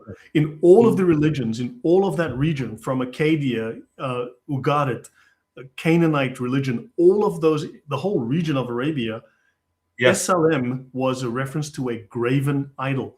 And we know from the 10 Commandments, thou shalt not make thee a graven idol and worship it. And so all of them was stone idols. So historically, SLM, in all of the languages, all of the religions of that region, pre-Islamic, it was graven idols, these statues they would put in temples. And Islam, weirdly enough, is exactly means also graven idol. So just really odd. So you have the Arabian languages, a number of foreign tongues were in use, okay, including Arabian languages. There was Akkadian documents of the 2nd millennium BC, 2,000 years BC, and they have Akkadian documents. There are Greek texts of the Hellenistic period from the islands of Failaka, and even texts from Bahrain, a few Greek and even Latin rock inscriptions. It is only the Aramaic that is attested with any frequency. Okay, then you have, as proven by a growing corpus of texts, there are also other materials like coins, bronze plaques, potsherds, and the surviving correspondence in Aramaic, known as Syriac, between church authorities in Babylonia and East Arabian clergy. This is what they find, but we don't find coins with Muhammad on them. We don't find letters that Muhammad wrote home or his soldiers were writing to their mommy. Isn't that weird? We have plenty of finds of other languages, but no Arabic, oddly enough. Because you see, Muhammad used Arabic money, and Arabic deteriorate quicker, so that's why we don't have any money for the Arabian Mohammedan Muslims way of life. You see, I give you the answer, man. Use Arabic paper, Arabic money, Muhammad. You see what I'm talking about? Yeah, maybe they didn't write things about Muhammad out of respect because they knew that he was illiterate, so he couldn't write. And then you're writing things is a disrespect to your prophet, you know. So it's possible. That's even a better answer here from JC. What else do you want, Lloyd? What else do you want? We give you many answers. Yes, like in the tafsir, it could have been a sausage, could have been an apple. Maybe it was actually a little dog with blue socks. But Brother Umar said it possibly was a little kitten. But a blue And Allah knows kitten. best. And Allah knows then, best. of course, Brother Takfir said that it was actually a bird in a tree. So there you go. I mean, yeah, that's okay. Now I want to talk about Haran, the home of Abraham. We won't go too long. A village of Haran exists in Turkey today, atop the ancient one from the Old Testament period. So the old village is there, but it's built on top of the new village is built on top of the old one. The ruins of the old one are still there, and the Turkish government does not permit any archaeology. Found near Haran are villages that bear the names of Abraham's great-grandfather and grandfather, Serug and Nahor, from Genesis. Haran was the father of Lot. The cities of Ur and Haran both had the moon god as their main deity. Terah, father of Abraham, worshipped other gods, as we see in Joshua 24, and he moved his family from Ur to Haran. Arabia and all the princes of Kedar, they were the merchants of thy hand in lambs and rams and goats. In these were they thy merchants. The traffickers of Sheba. The Bible even talks of, and this is the Old Testament, so this goes back 2,000-3,000 years before Islam. Sheba, the Sabaeans, the people from Yemen, were traveling literally all the way up into Turkey, into Haran, through Syria, through Iraq, into Turkey. So the traffickers of Sheba and Ramah, they were thy traffickers. How come they didn't know about the people from Mecca? Because they were humble. They don't want to be shown as famous people, because this is a humility as Allah meant it to be. But they knew about Sheba. They knew about Yemen. How come they didn't know arrogant. about Arabia? Listen, brother. The Sheba and Yemen and that queen and all, these are arrogant people. Not like the Arab, the humble one, Prophet Muhammad. Very humble. Yeah, isn't that crazy? I think it's because the Meccans were very subtle. Yeah, well, I mean, come on. They knew about Sabah. You'll see it here. They knew about this region, Sana'a in Yemen. They knew about this region. They were trading with the people from this region. But they didn't know about the guys just across the border. Right? It seems to be, again, this is the Encyclopedia of Islam. It seems to be of great importance for the cultural and religious development of the quote-unquote Arabs that Nabonidus of Babylonia conquered Tamar in 550 BC. He even made expedition as far as Yathrib. He built a palace and temple in Tamar, and he made this place the center of his religion and cult around the Aramaean moon god Shin, perhaps with the sun disk resting in the crescent as the main symbol of this religion. So a little moon with a little dot inside it. Fascinating. There should be investigations on the close resemblance between this cult and that of South Arabia and Ethiopia. Shin was the state god of Hadramaut, that's here, since the earliest inscriptions of this state. And that's hundreds of years before Christ. I mean, this is a very serious dates, guys. This is unbelievable. Yeah, and these guys persisted with this religion until like the 3rd century. And somehow it didn't influence the Arabs at all. And it says here in this, no, that it did. This was the dominant religion until like the 3rd century.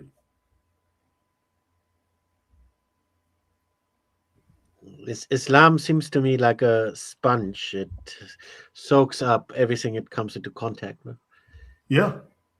Yeah. And then, correct. Now, from Terah to Al-Makkah, okay? Al-Makkah is the name that they gave to the moon god Shin, okay? Also known as Hubal. Hubal just means he who is Baal. Who is the prefix he who is, right? So he who is Baal, right? The one who is Baal. Okay, Elam is the name given to the moon by the southern Hebrews. Variants of Elam were Era, Etera, Il-Makkah, oh my gosh, Al-Makkah, Jerah, Shahar, and Terah. Okay, the name of Abraham's father, which is why the Muslims wanted to go back to the original religion of Abraham. And Yam, okay, Yam, the Babylonian sea god, was killed by Baal with 2 clubs fashioned by the maker god, Qatar Wahasis. Now, interesting, the Battle of Yamama, maybe, who knows? But when you speak to the Qataris, have a look and try and see what is the foundation of the name of the country, Qatar. Where does the name come from? You're going to find nobody knows. The scholars will say, well, you know, we think it has something to do with water, you know, with the ocean. That's the best reference I could find. Scholars say it might have something to do with the ocean. Well, it's very interesting that the sea god, the Babylonian sea god, was killed by Baal with 2 clubs fashioned by Qatar Wahasis. See, that's the only reference I could find to Qatar as the name of the country. It's named after this maker god. And the two clubs were called Driver and Expeller. With Driver, he was struck on the body and driven from his throne. With Expeller, he was struck in the head and driven from the seat of his authority. Usama, you're sitting there looking very thoughtful. I am. I'm just learning. I'm learning, brother. I wish I met you 20 years ago, but you're coming late in my life. Better late than never, man. No, Yeah, I know. 20 years ago, I came from Africa. I couldn't even read. You know that Africans were surviving on $1 a day.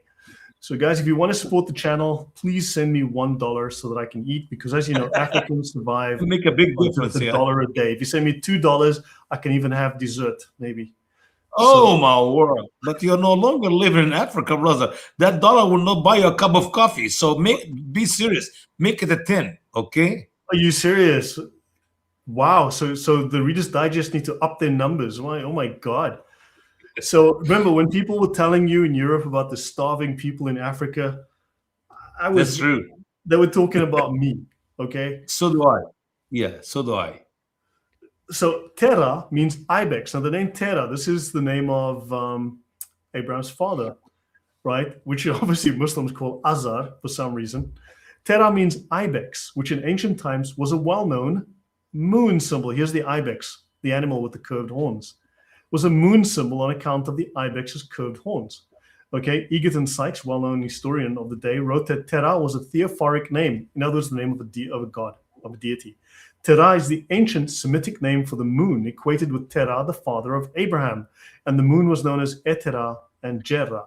Al-Makkah, Makkah, back to the god called Makkah, also known as Allah, also known as Hubal, also known by a bunch of other names as the moon god Shin, is called the master of the ibex or the lord of the ibexes. Isn't that odd?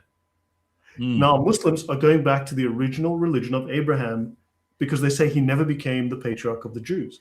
So they want to go back to the religion he had before the Jews concocted a whole story.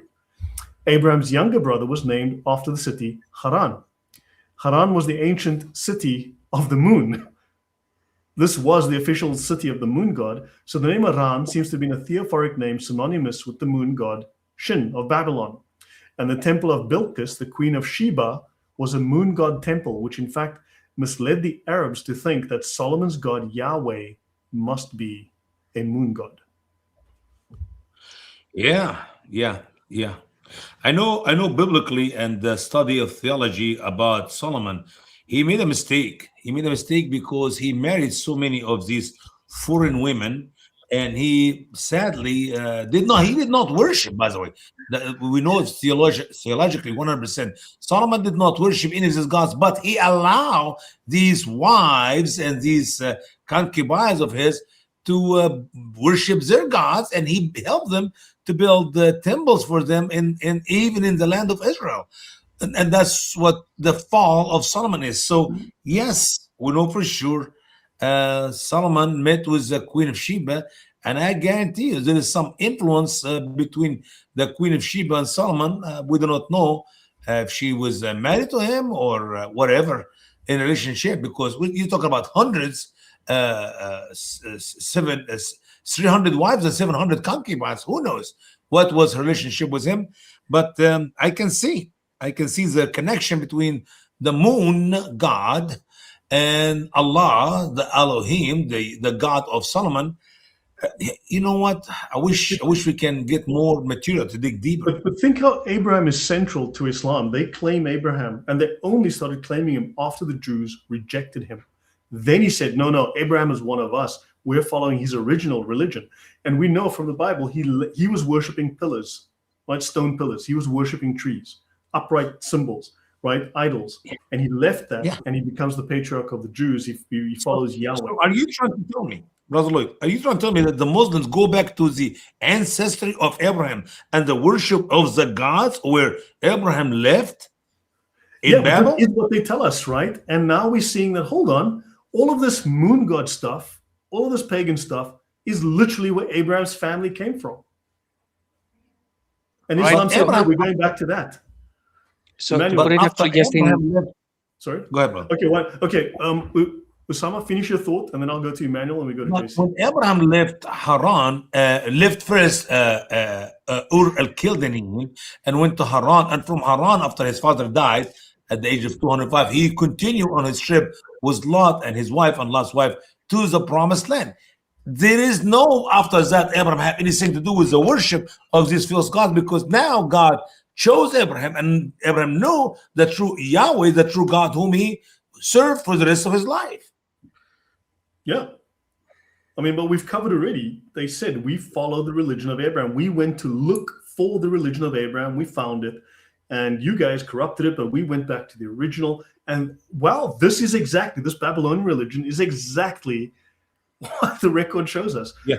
Emmanuel. Yeah, it's the other way around. They co-opted it. Because in any case, we're talking about pagans worshipping celestial formations, right? And if you look at the crescent, you can say, oh, it's a crescent or it's the moon, but you can also say, well, what does a crescent look like? It looks like horns, right? That's where you got the divine bull from, that also was worshipped in Egypt. And also, you see that in the Old Testament, with Moses, Moses goes back to the mountain. He comes back, and boom, they're back, worshiping the divine bull. That's what they're worshiping, right? So that's the same formation as the crescent. They look at the sky, they see the crescent, and they think, oh, it's the divine bull, and then they build a golden calf and sacrifice their firstborn or whatever, right? But that's where all that comes from. And what we will see the bull symbolism as well as the moon symbol, because many cultures, and we'll come to that as well, specifically in Baal worship, the horns of the bull, and especially within the Yemeni religion that we're going to discuss, which we'll get to, they saw the horns of the bull as the symbol of the moon as well. And they were into bull worship, just like Moses and the golden calf, right? In that story, that was, back to that symbolism. JC, you were going to say? Yeah, I just wanted to say that you're right. So Muslims say that they are trying to bring back the religion of Abraham. And based on everything that you are showing, it looks like they certainly succeeded. Say that again, please. It looks like they certainly... that they certainly succeeded, because everything that you are showing, it seems to actually come from that region, those sort of practices. And that's actually what they're saying, that they are bringing back the religion of Abraham. That seems to be what they have done. Yeah, because I think they somehow now look, I don't have all the answers. I'm just trying to pose questions. But Islam, obviously, look, they claim to be Abrahamic. They claim to be part of the whole Christian and Jewish inheritance, right? All I'm saying is that I'm not disputing anything that Jay has said about the Northern thesis, and that's fine, and the Jerusalem thesis, but Islam seems to have gone through various stages.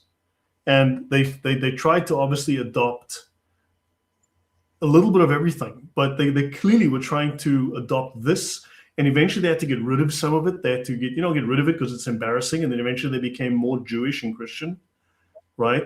But they couldn't get rid of it. There was, I think, so much of a written corpus of this garbage, of this evidence of their paganism, that they couldn't get rid of everything from the record.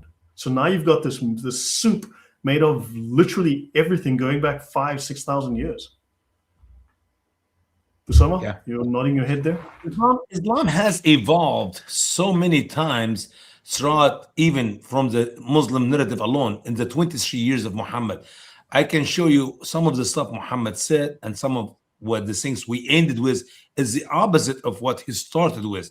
So the evolution in Islam in the 23 years history we know of, according to the writing of the scholars of Islam, it's amazing how things can change.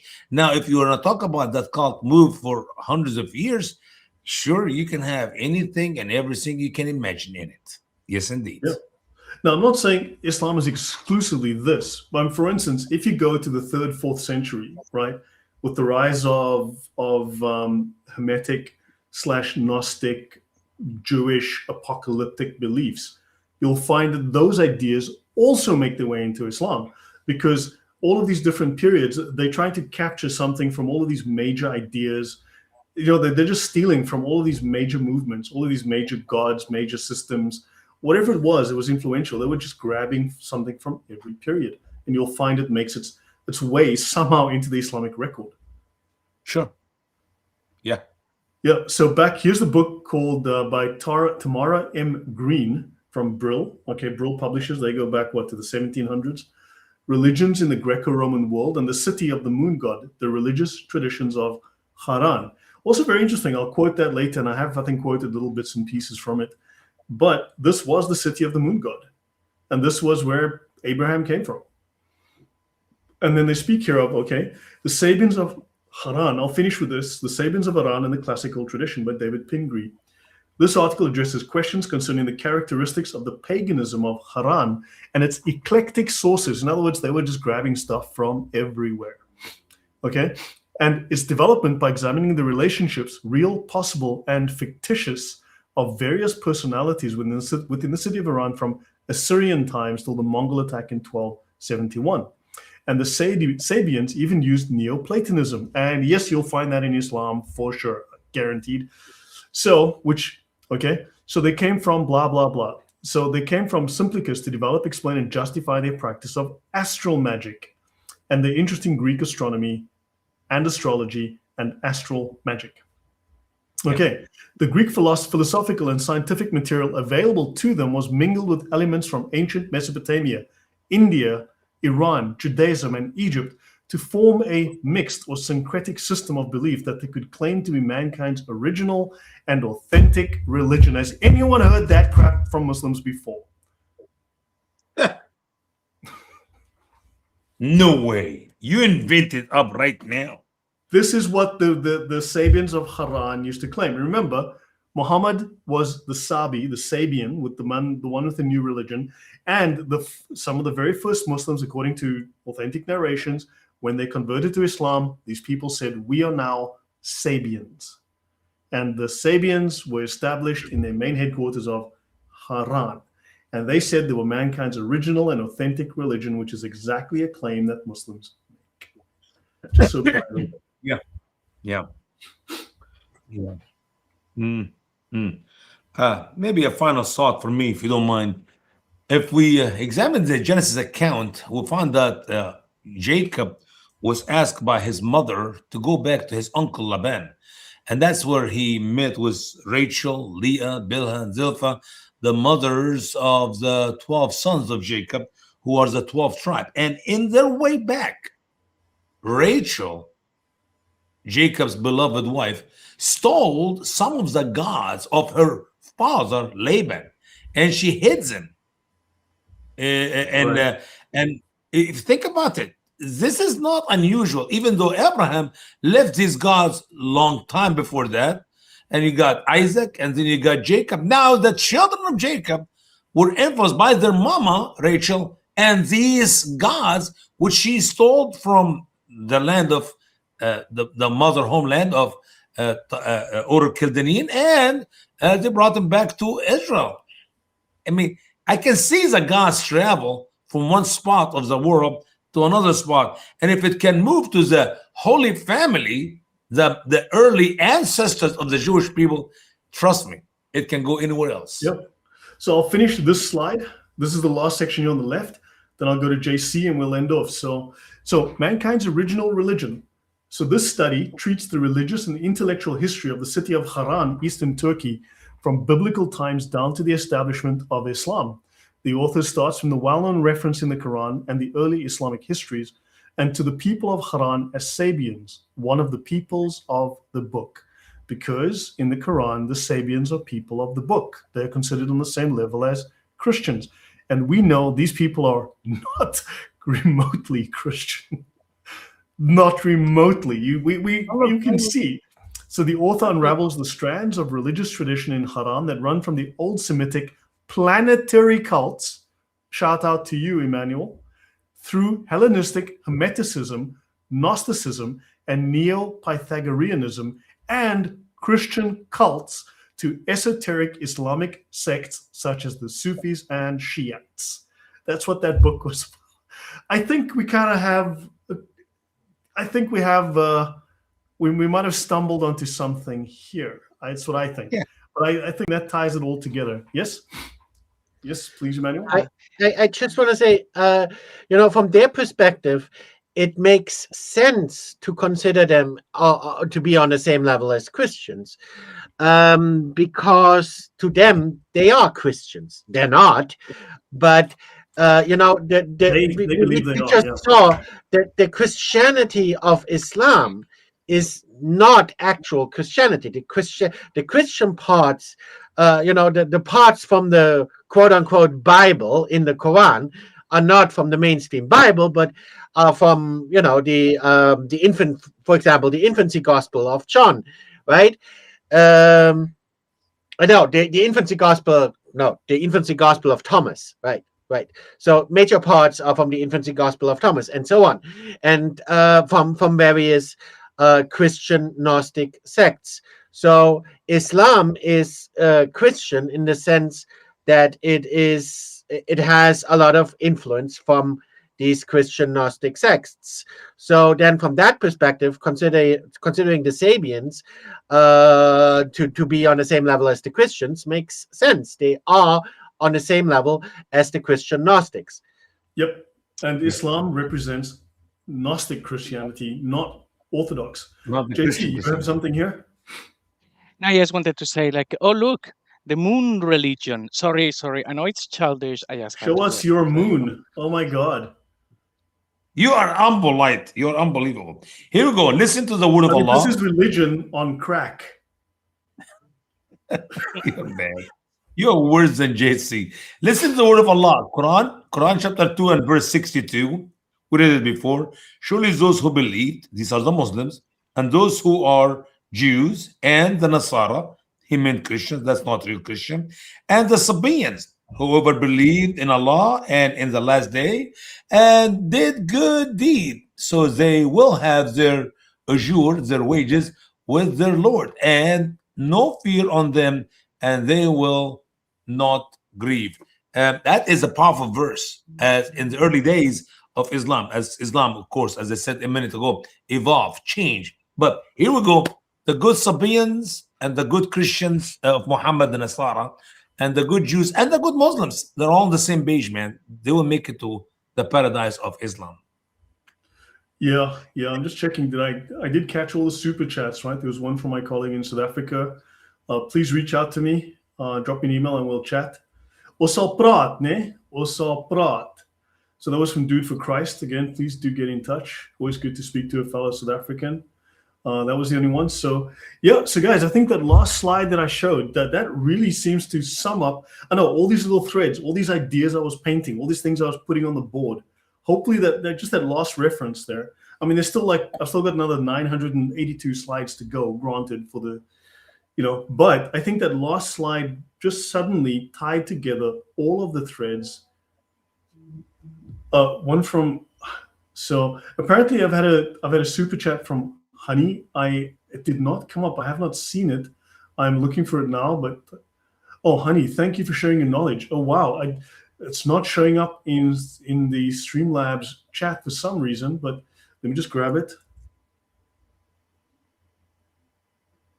Give me 1 second.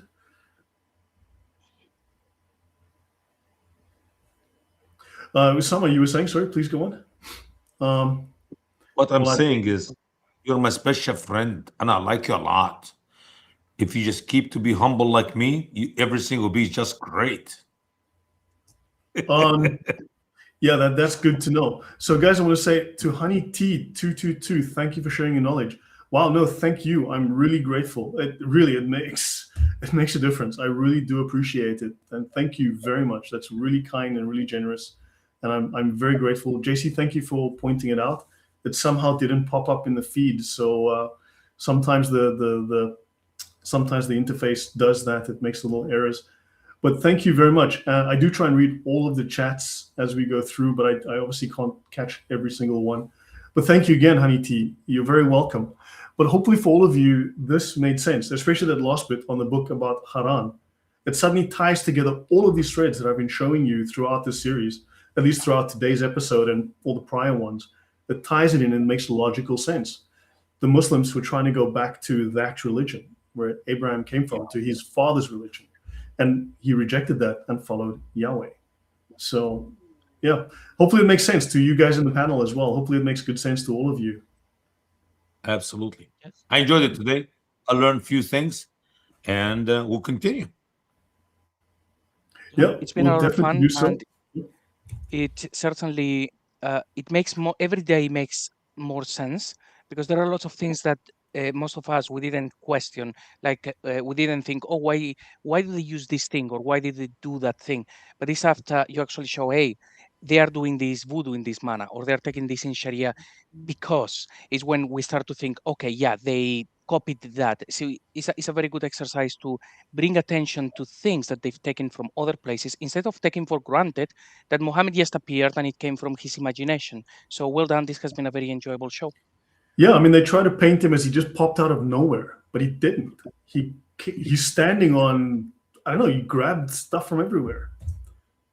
And Islamic religion changes its clothes. If we trace, guys, if we trace Islam to the true God, Allah, Satan, it is the deception start all the way in the beginning with Adam and Eve.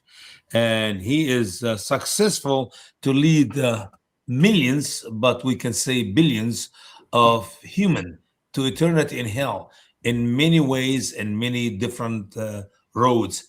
But thank God for the truth which we have in Christ, the way, the truth, the life. No one can come to the Father except him. And there's always different numbers. You can come up with any mathematic problem, but there's always one correct answer for that numbers. So 1 + 1 = 2, and I can give you another 2 billion other numbers or more. So that is the difference. There's a lot of ways to be wrong. So yeah, guys, I think we can end it here. I've got a cold, so I need to go and find a camel so I can fix it.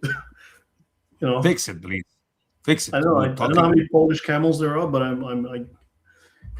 hear it's good. So guys, it must be fresh, by the way. Lloyd, it has to be fresh. You cannot use old camel urine. It will not work. I know. Yeah, I didn't see any bottles in the stores. I'm gonna have to go find a farm. So I'll see if I can, hopefully there'll be So guys, thank you very much. Hopefully this has been educational. Hopefully we've learned something and it's all made sense.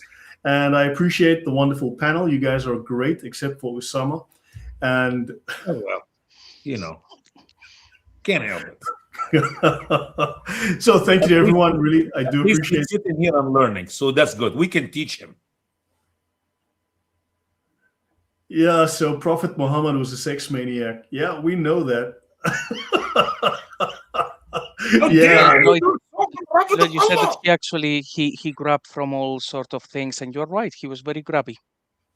Yeah, he invented Viagra. So, see, another thing that came from Islam.